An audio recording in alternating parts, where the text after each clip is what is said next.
Scotland got bashed up last time out, both physically and mentally.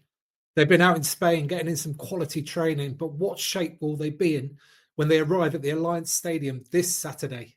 Hello, amateurs. Welcome back to our Six Nations series, and I'll be with you throughout the championship and beyond. So hit subscribe down below so you don't miss out on any future episodes. Now, last time out at Murrayfield, Ireland did a number on Scotland. Alka and I went into that in great detail. I'll link that one up there for you, just there. Go and check that one out, see what we thought about that game where Ireland were really quite dominant for most of the game. But for Scotland, there can be no better next match than England at Twickenham. And that's what they've got coming up, Calcutta Cup game. And today I'm going to be looking at what I think the Scotland team will be to face England this coming Saturday. Now, as I said, they've been away in Oliva, I think it's called Oliva, Spain. They got the full training facility there. Great time to be able to spend a lot of sort of close time together. And of course, they get the sun and a bit of warmth. And I think halfway through a championship or towards the midway of a championship, just getting that break, a change of scenery, so vital, especially seeing as they played both their games at home so far. I think that could be really a good fillip for the Scottish squad. Now then, let's look at the squad. Got some updates, some people in. Ross McCann, Ali Price and Cam Redpath all back in the squad this week. George Horn has got a facial injury that he got this past weekend, I think. So he's not out with the squad yet and is under supervision at his club. Both Darcy Graham and Finn Russell are progressing through the HIA protocols at the moment. Finn Russell, maybe that's not a surprise. Darcy Graham, he seemed to get the worst of the knock, so maybe a bigger surprise. But sometimes what visually happens isn't always a direct correlation to what's happening inside the brain, inside the skull. So it'd be interesting to see what happens with those, whether one, neither, both come through and are available for this weekend. Overall for Scotland so far, this championship, I think they've showed some really good attack at times, like the speed of their attack, I'd say, particularly against Italy, caused them a lot of problems. And they look fluent and they've caused damage from depth, but they seriously underperformed against Ireland. They looked like they didn't really battle for every inch. I mean, that's what it looked like. Sometimes you're playing against a suffocating team like Ireland. It can seem that way, whereas but you really are trying. I don't know. It's hard to say for sure, but they definitely didn't get their game on the park against the Irish. Okay, but let's look forward to this weekend. The old enemy, England, for the Calcutta Cup, something Scotland have had possession of for quite some time now. And in fact, myself, might be the last Englishman to ever touch the Calcutta Cup. Just take a look at that. That was back in 2021 up in Scotland. That seems like a long time ago now, which it was. Okay, let's get into it. The forwards. And I think we might see a few changes here. My thoughts on this are that I think Scotland want to try and start fast. I think they want to put last time out of their memory. I think they want to get a good start at Twickenham. And to do that, I think they need the forwards that are going to give them the most impact. So back into the side for me comes Schumann at loose head and Ashman at hooker. I think that's their most sort of dynamic front row. And I think that might be what caused England the most damage, both in the tight and in the loose. So I think I'll go with that. Changing the second row again, Skinner, I just think's a little bit more dynamic, just has a little bit more oomph about him. And no doubt he'll be hungry to get a start. He rarely starts for Scotland, but I think maybe this game, especially as a former Exeter chief against the English, might be a good one for him to come in for.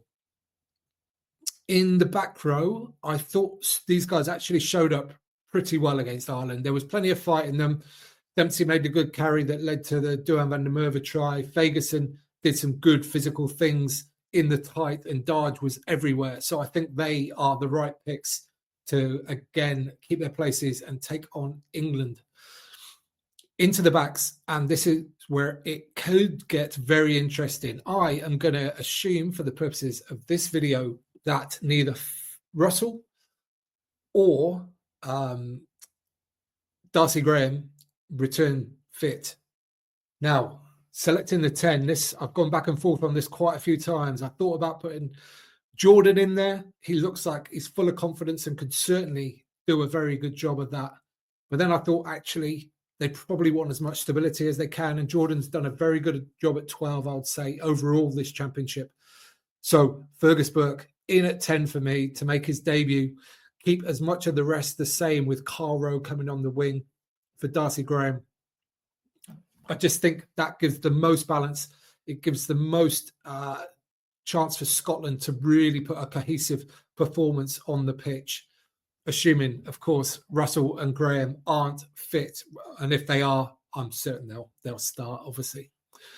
Onto the bench and just swapping the guys around in the front row and the front five in general. I've gone for a 5-3 split for Scotland this time, not based on the fact that the 6-2 kind of was an issue last time out. Actually, I don't think it was an issue. Just losing those two backs, the two of their better players in the first half was an issue. But I don't think the 6-2 bench itself was.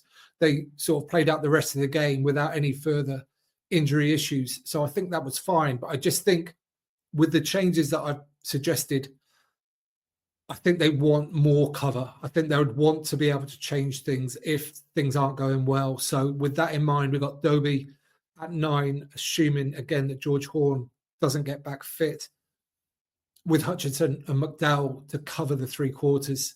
Like I said, just gives them opportunity then to move Tom Jordan into 10, potentially. And, yeah, just much more options overall. So that's what I think. That's what I think is going to happen. And what do I want to see from this Scotland team this weekend? Well, Elko spoke about this in the video about them against Ireland. We want to see that Calcutta Cup spirit.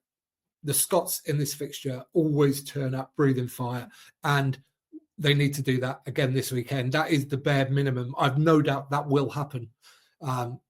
So the next thing is more technical, tactical. And I think they need to be brave. And when I say brave, what I mean is bold choices. And this is something Scotland do. Scotland run the ball from deep, especially from set plays, a lot. And what we've seen from England so far, this championship, is that they can be broken out wide. That's where England have conceded most of their points is from breaks in the wide channels. So I think if Scotland are the best chance of Scotland to cause England's damage is for them to be brave and to attack the wide channels as often as possible. Let's see. It might be a bit difficult without that consistency of selection if Russell in particular doesn't make it. But those players can still do it. Don't forget, Tom Jordan threw that fizzing pass for Hugh Jones against the Irish, and they've certainly got the capability, whoever plays. So that's what I'd like to see. What do you think? What do you think Gregor's going to go for? Do you think the Scottish team will turn up this week and, really compete for every inch and look like they're in the game all the way through? Let me know in the comments down below, and I'll join you there for a friendly conversation. Give this video a thumbs up while you're down there. If you don't mind, it helps other great rugby fans find it. And you can subscribe there. You can watch that one next. Don't forget to get out and play.